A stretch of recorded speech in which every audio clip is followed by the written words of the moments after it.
One fact about every single character in Fire Emblem Fates. And we start with Birthright in Hoshido, although we of course begin with our avatar, Corrin. There is not a single character in the entire Fire Emblem franchise who has more in-game support conversations than Corrin, with a total of 89 different chats across all routes of Fates. And one character who really helps push those numbers up is Azura, who is the only character in the game whose supports with Corrin change depending on the path. It even changes her confession quotes, which is also unique to her. For Ryoma, I want to talk about that insane hair of his, which I guess can best be described as a mane of sorts.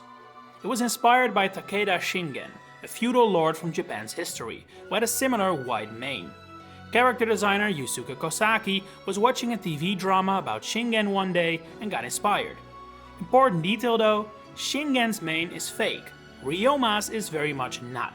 Something that surprised a lot of Japanese fans in particular, because hair like Ryoma's on a traditional Japanese lord is not uncommon, but usually it's fake. By looking at his little brother Takumi, we find that, at the time of Fate's release, there was not a single character in the Fire Emblem series who appeared as an enemy in more chapters than Takumi. In total, you fight him 7 times across all different paths, which was a record-holding number at the time, but has since been beaten by Hubert in 3 houses. Ironically enough though, he is the only Hoshidan royal sibling who doesn't have a chapter named after him, despite there being ample opportunity. And speaking of being the enemy, Sakura is the only royal sibling who isn't the commander in the chapter she's fought in.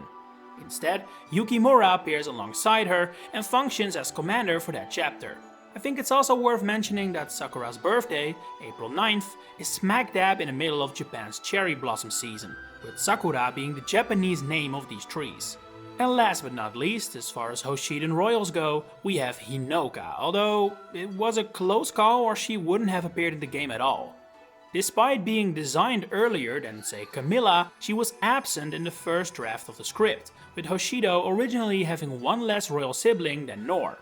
On to the not story relevant units of Birthright, starting with Ryoma's retainers, Saizo and Kagero.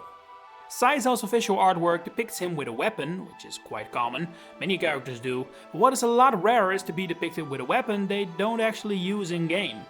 Saizo's artwork shows him wielding a barb shuriken, which he can use of course, but never actually does. Not when he's first recruited, and not when he appears as an enemy. For Kagero, we take a look at her appearance in Fire Emblem Heroes, where she is to this day the only unit to have the Dagger Breaker skill. This is a reference to Kagero's personal skill from Fates, Shuriken Mastery, which makes her effective against other Shuriken or Dagger units. We have another personal skill fact for Setsuna, who has access to Optimistic.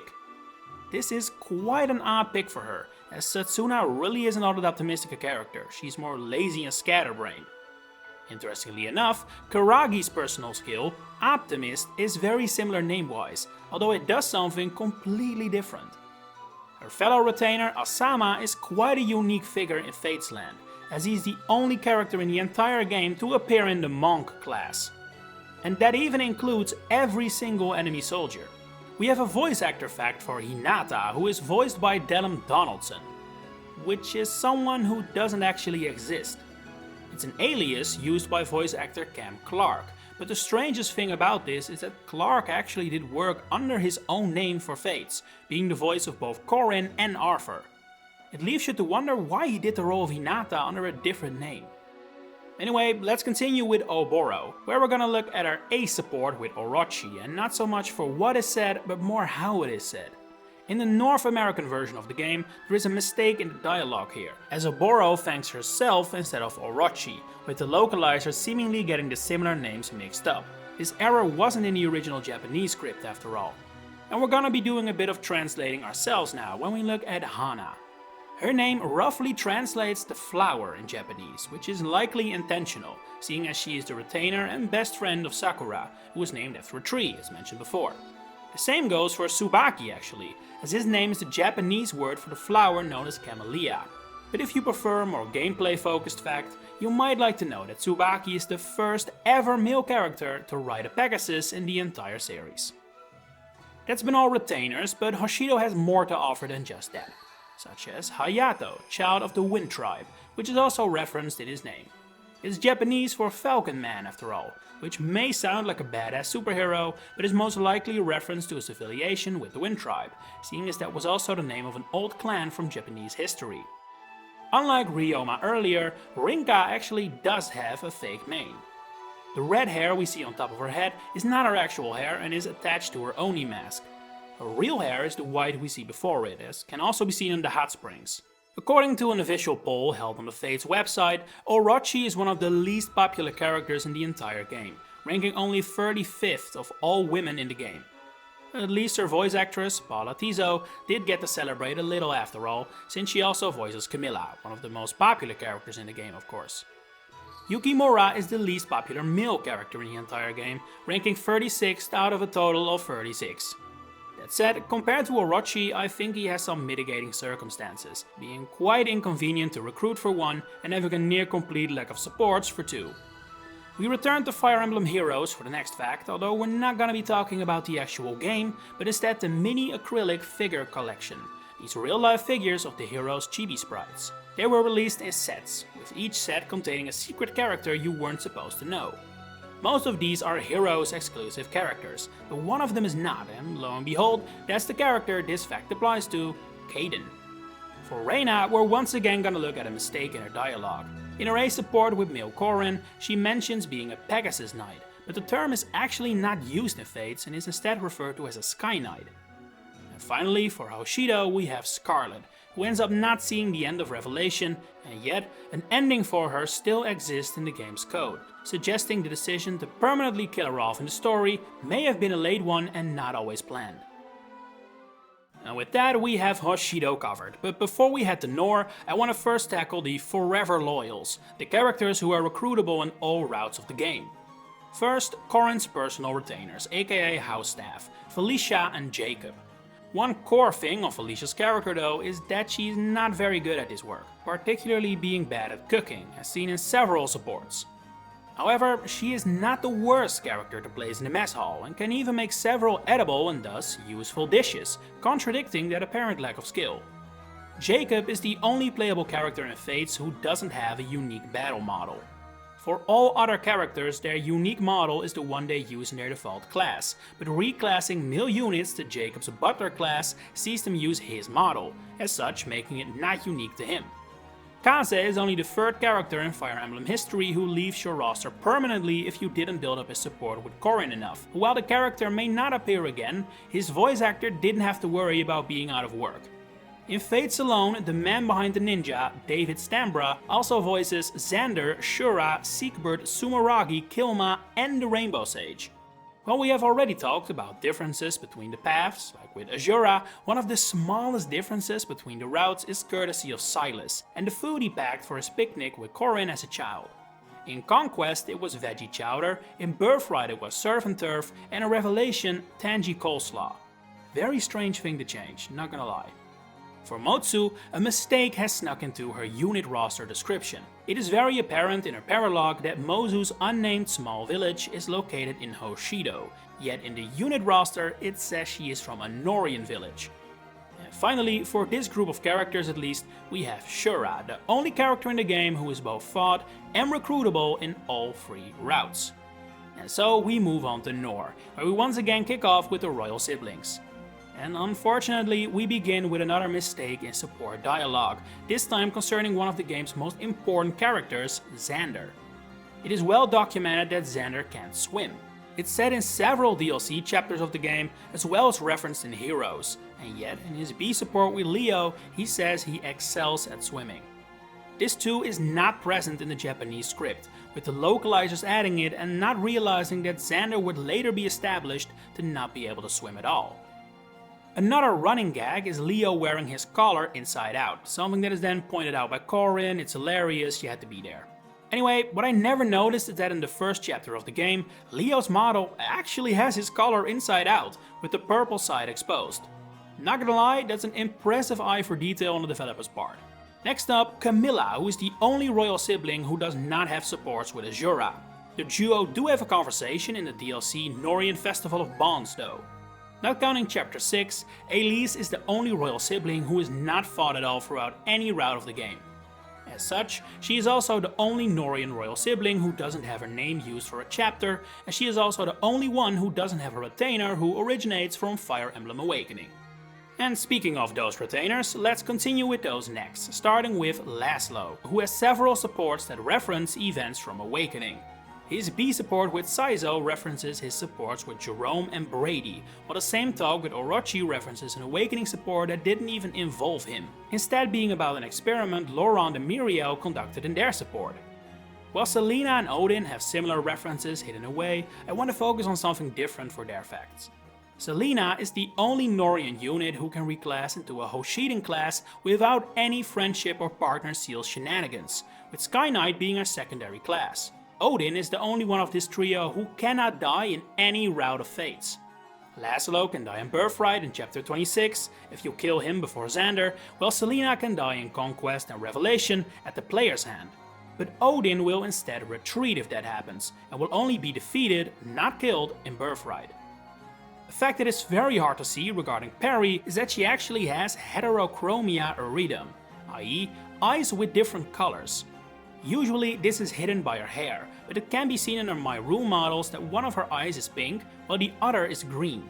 Next up is Baruka, whose name I've always found a bit of an outlier among the Nohr cast, mostly in the sense that I don't recall having ever heard this name in real life, unlike the rest of the roster. That said, it is actually closely related to a pretty common name, one that is even used for someone else in Fire Emblem, Veronica. Baruka is a Greek name and a shortened version of Veronica, which is not me mispronouncing it, that is the name that over time became Veronica. Next up is Niles, the only male character in Fates who can have an S support with male Corrin.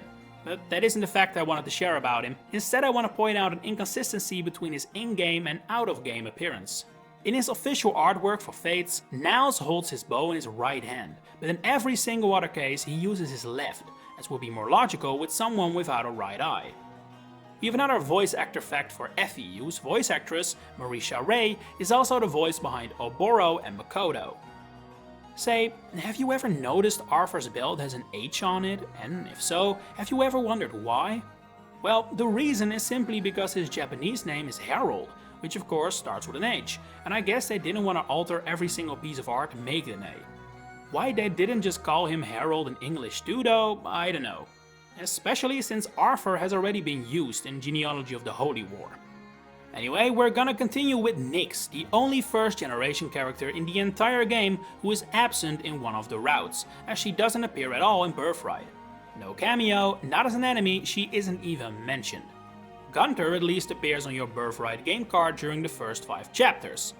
He is, however, the only character that can be supported in one game, Conquest, but not in another, Revelation. Charlotte is the first ever female character to start in the fighter class. She is also only the second female infantry unit to use axes, after Echidna from the Binding Blade. In a very rare case of this being reused, Benny has the same end credit title as another character from the series. He is referred to as a Gentle Giant, a title that was previously used for Draug in Shadow Dragon and New Mystery of the Emblem.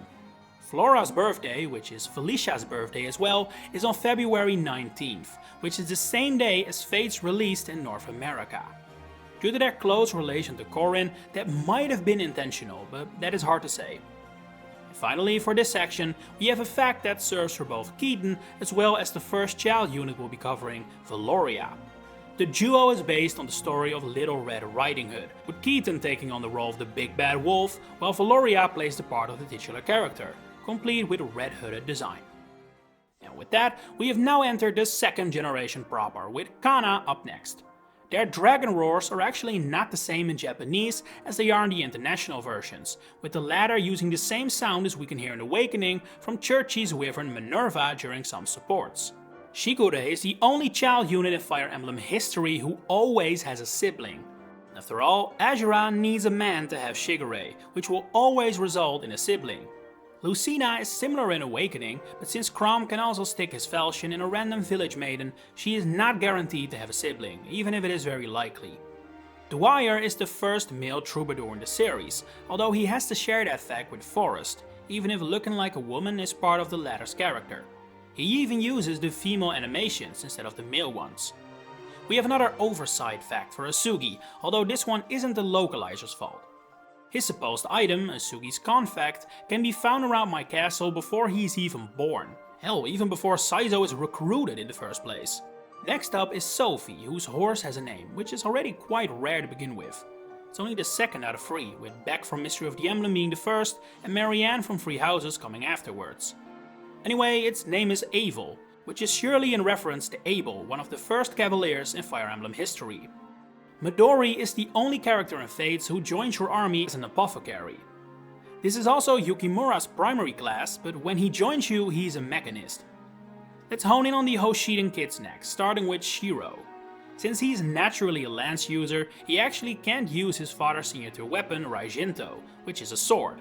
Because of this, his class was changed to Swordmaster for the Heirs of Fate DLC, where Shiro officially inherits it from Ryoma. Several of Kiragi's supports reference other pieces of media. He says Rajat might melt in the rain since she is a witch, which is a reference to the Wizard of Oz, and when talking to Forest, he gets attacked by a horde of chickens after hitting one, which is a reference to the behavior of Kakos in The Legend of Zelda. Hisame was originally planned to not be Hinata's son, but his younger brother instead.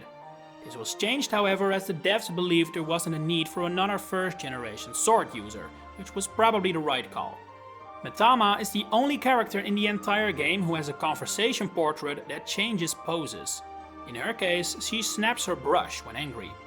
Selkie is the only potential love interest for a male Kana, with the equivalent for female Kana being Karagi.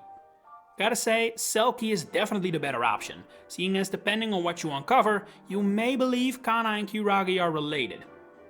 Anyway, let's continue with Rajat, who is one of the only child units whose official artwork depicts her with a different hair color as her confirmed parent, Hayato. This is undoubtedly done to make her resemble Farja more, similarly to Asugi having orange hair in his artwork while Saizo is a redhead.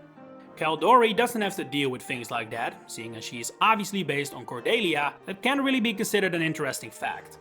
But you might not realize how deep the references here actually go. The prime example occurs in Caldori and Mitama's A support, where Caldori references the book Make Him Fall For You in a Fortnight, which may or may not be a love story at the Tilted Towers. This same book is also mentioned when Cordelia and Severa get EXP from an event tile in Awakening, so yeah, it's quite a deep cut. We enter Nohr territory next, starting with the next Crown Prince, Siegbert. He's one of the several characters who can have both the blood of the Dusk Dragon and the Dawn Dragon, if Xander is paired with either Sakura or Hinoka. This is a feat Shiro, Forest and Karagi can also achieve. Ophelia is another character who can be used for some fun blood mixing. If Odin marries Corin, Ophelia will have both the Exalted blood and the blood of Anankos. If he marries Elise or Camilla, she will have the blood of the Dusk Dragon instead of Anankos. Soleil is another child unit whose hair color in official artwork doesn't match that of her confirmed parent, but unlike with Rajat and Asugi, where it is to reference some character they're apparently a reincarnation of sorts, Soleil's is a reference to her grandmother, Olivia. At least there is some biological basis there. Next up is Nina, one of the most popular child units in this game, which got her featured in the Hoshidan Festival of Bonds.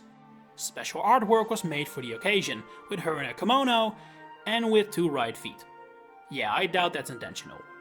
Percy is a wyvern rider, as you might know, and in the English version of the game, his animal of choice is called Ace, but that is actually not the case in Japan. Here his wyvern is called Michaelis, named after the famous wyvern rider from the Arcania titles. And for the final child unit we have Ignatius, who has the questionable honor of being the least popular Fates character in several editions of Choose Your Legends, a popularity contest from Fire Emblem Heroes. But before we end this video, we have several more characters to go, including even 2 playable ones. The first of those is Izana, who is the only character who is playable in Birthright and Conquest, but not Revelation. That said, he does have a paired ending coded in that version, suggesting he was at one point supposed to join your army in the 3rd route as well. In his place, I guess you could say, Fuga is added. Fuga is bald, which might make you wonder what hair color he passes on to Kana. And the answer is chestnut brown. Sorry for those of you who are hoping for bald Kana. We enter the non-playable characters now, with Lilith being the perfect bridge between those two.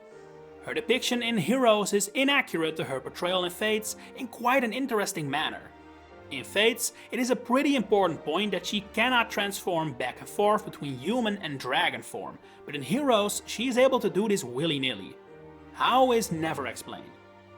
We have another name fact for Makoto up next, with her name translating to a very fitting nobility in Japanese. It is also often used for gods. Her husband Sumeragi is in a similar place, as his name literally translates to emperor. When split up, the two words, Sume and Ragi, combine to mean White Kingdom, which is a reference to Hoshido's Japanese name, White Knight Kingdom. On the other side of the conflict we have Garon. He was the first ever character to be added to Fire Emblem Heroes who isn't playable in the title he hails from. I also don't want to withhold this image from you, from Fire Emblem Cypher, which shows young Garon back when he resembled Xander a great deal. We also have such an image for a young Ared, who has an uncanny resemblance to Azura. Garon's lackey Iago is one of the few characters in Fire Emblem history who had his English name revealed before his Japanese name. He appeared in a treehouse segment of the game in English, confirming his name, while it took until release for Japanese players to learn he was called Macbeth. Despite being a berserker, Hans actually uses critical hit animations that belong to a fighter, possibly to better align with the cutscene where he attacks Corrin. And fittingly, for the last fact, we have the final boss, Anankos. At the time of Fate's release, Anankos had the highest total HP count out of every character in Fire Emblem history. On Lunatic mode, each arm has 63 HP and his head and eye both 80, resulting in a total of 286 HP. This record would later be broken in Fire Emblem Three Houses. And that has been every character in Fire Emblem Fates. Have any facts of your own to add? Share them in the comments below. If you enjoyed this video, please consider giving it a like and subscribe to the channel to stay updated on all my future Fire Emblem content coming up. For now, thanks for watching and enjoy the rest of your day.